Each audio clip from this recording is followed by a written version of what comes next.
মহাপ্রলয়ঙ্করী ঘূর্ণিঝড় সিডরের আঘাতে ক্ষতিগ্রস্ত দেশের প্রায় ৩০টি জেলা। ১৫ই নভেম্বরের ওই তাণ্ডবে সবচেয়ে বেশি ক্ষতিগ্রস্ত হয়েছে যে কয়টি জেলা, তার একটি বাগেরহাট।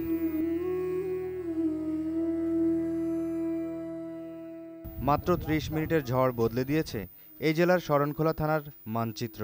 জেলা শহর থেকে মোরেলগঞ্জ থানা হয়ে শরণখোলা যাওয়ার পথে প্রকৃতির এসব নির্মমতার ছবি দোলা দেবে যে কোনো বিবেকবান মানুষের মন।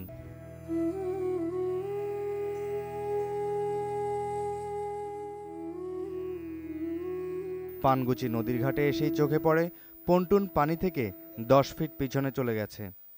ওপারে মোরেলগঞ্জ থানা পুলিশ সদস্যরা ব্যস্ত গুরুত্বপূর্ণ কাগজপত্র শুকাতে। থানাঘরের চাল নেই। আশপাশের এলাকার ভাঙা গাছগুলোর দিকে তাকালেই অনুমান করা যায় সামনে কী ধরনের ধ্বংসযজ্ঞ অপেক্ষা করছে। থানা পেরিয়ে মোটরসাইকেলে প্রায় ১ ঘন্টার পথ সাউথখালী। সেখানে যাওয়ার পথে সেতারা আব্বাস কারিগরি কলেজের দুরবস্থা মনে করিয়ে দেবে ঘূর্ণিঝড় সিডরের কথা।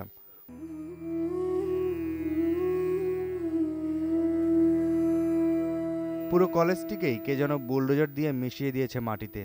কলেজের ২০টি কম্পিউটারের সবকটিই নষ্ট হয়ে গেছে পানি ঢুকে। অনিশ্চয়তায় এখানকার হাজারো শিক্ষার্থীর জীবন। শরণখোলা যেতে তাফালবাড়ি ইউনিয়ন, মধ্য কদমতলা, রায়েন্দা সহ সর্বত্রই সিডরের সর্বনাশা ছোবল।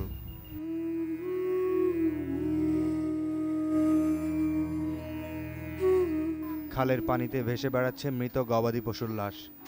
রাস্তার উপর পড়ে থাকা অসংখ্য বড় বড় গাছ শরণখোলায় আগতদের যেতে বাধা দিচ্ছে, যেন বলছে ওদিকে যেও না, সইতে পারবে না।